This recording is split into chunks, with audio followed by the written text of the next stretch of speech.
Alright, so here we are back again at River Valley Farm. Today we are working on, well, it's the same day, different part of the same project, basically. But today we are going to be working on the starter for my 1977 Farmall Cub. As technically an international Cub, but anyway, same exact tractor as a Cub from 1947 all the way up through 79 pretty much. Anyway, we're going to take this apart and see if we can figure out why it's stuck. There is a previous video. Well, as I had suspected, it's all rusted up. That is not good. It's just going to make it that much more fun to work on. Anyway, let's see if this one twists off too. Yep, sure did.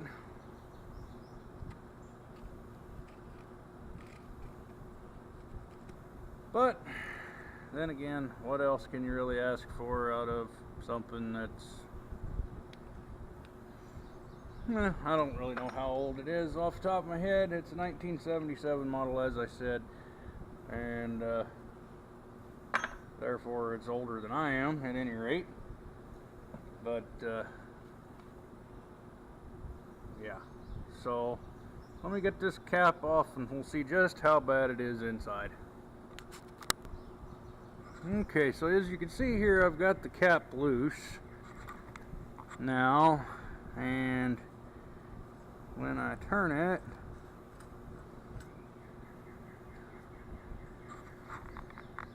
this stuff falls out.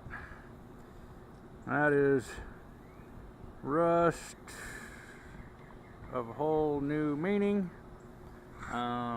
I'm not even 100% sure we're actually going to be able to get this thing apart like we need to. In which case, I hope my parts man has a good one sitting at his shop. If not, well, we're going to be waiting.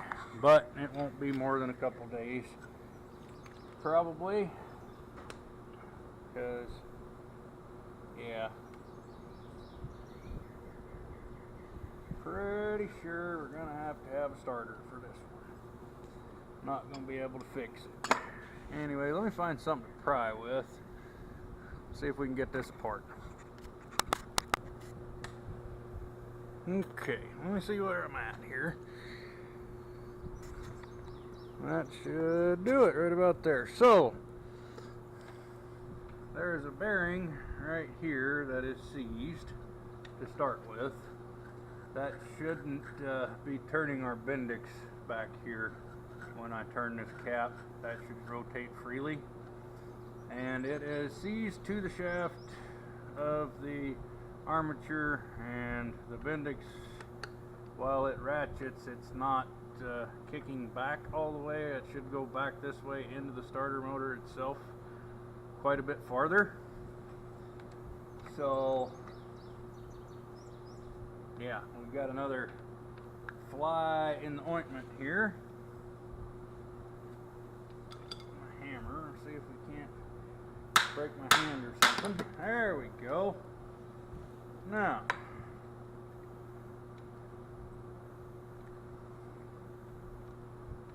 this is not pretty at all. If you're ever wondering why you don't leave things sit outside, guys, this is it. Now, I did not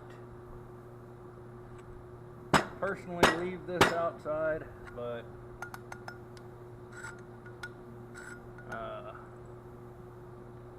well, I don't know. That Bendix may be working correctly. I don't know what's going on here exactly. But yeah, I didn't leave this outside. My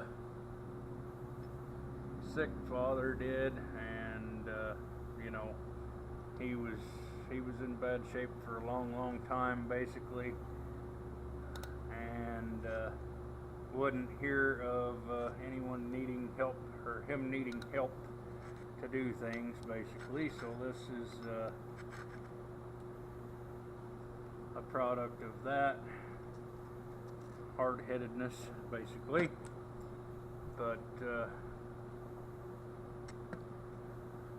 anyway, I'm gonna have to see what I can do about getting this nose cap off of here and seeing how just how destroyed it is. I have some part starters laying around, but I think they're for H's and M's and A's and C's and B's.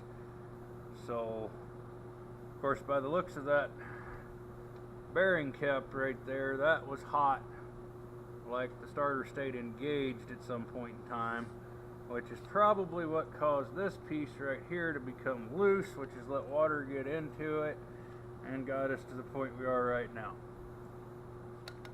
So I think I had better call my good friends down at Martin's Farm Supply and see if he has one of these things. That's going to be make life a lot easier than trying to fix this one, I'm afraid. But such is life as it is. We will get back to you in a minute after I make a phone call. Alright, so with a big enough hammer and a wedge, we got our cap off the nose of the starter. It is in fact just a bushing in here, not a needle bearing like more modern stuff is, so that's good news. Next thing is just an overall inspection here, and yeah, this one is not at all happy on the inside. Let's see, let me grab my light real quick.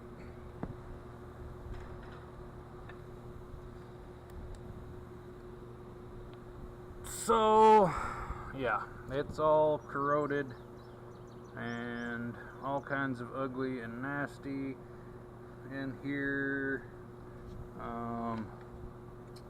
The brushes, which are these pieces, have some wear on them, but they're still alright. The springs for the brushes, on the other hand, actually no, they are not okay. This one is completely rotted. The mount for this brush is completely rotted off.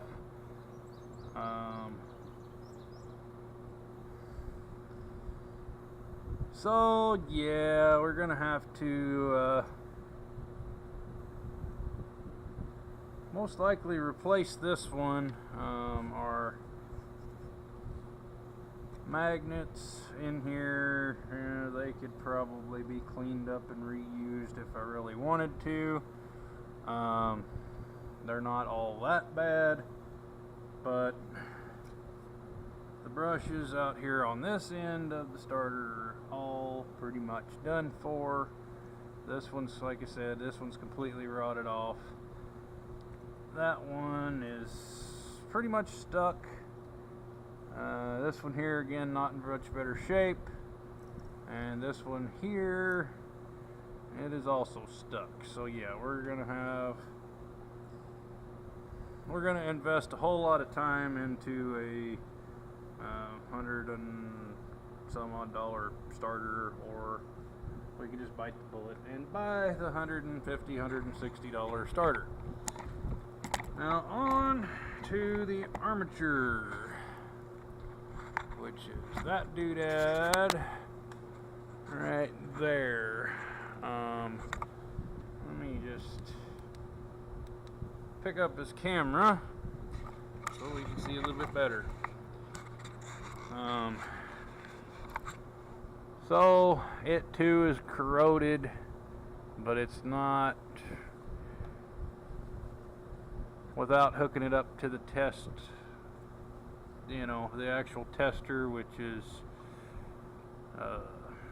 Yeah, I don't remember how that actually works, but there is a machine that tests the armatures, and without hooking it up and seeing about it, I would say that this one could probably be reused, but you know, basically the worst part of it is rust and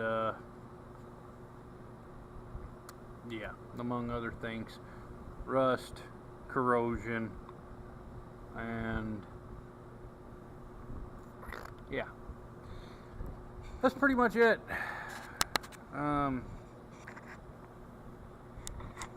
Anyway, guys, as I said a bit ago, if you have a tractor that you leave out quite a bit, now would probably be a good time to get it underneath a roof of some sort. You know, this little cub here, this starter was not its only issue. The engine was actually stuck. I soaked it with a good old PB Blaster and some dirt cheap automatic transmission fluid. Left it sit for about a month, and I just filled the combustion chambers down in here through the spark plug holes with the mixture of PB Blaster and automatic transmission fluid. It did come loose that way, which is excellent. That's kind of a hit or miss ordeal there, but it did work. So again, excellent news there. The starter, we're not going to have so much luck with. Going to have to buy a new one, which isn't a whole lot of not going to be a whole lot of issue, but still, if the poor little tractor had been inside, all this stuff wouldn't have happened. It would have been as simple as probably sticking a battery on it, fresh gas, and you know, polishing the points a little bit, and we'd have been gone. So yeah, I think that's pretty much it for now, guys. I'm waiting on a phone call still, so I think I'm gonna cap this one off with please comment, rate, and subscribe for more, and hopefully in a couple days we'll get this little tractor to come back to life and see what else is wrong with it after that. Anyway, thanks for watching, and I'll be back later with more information.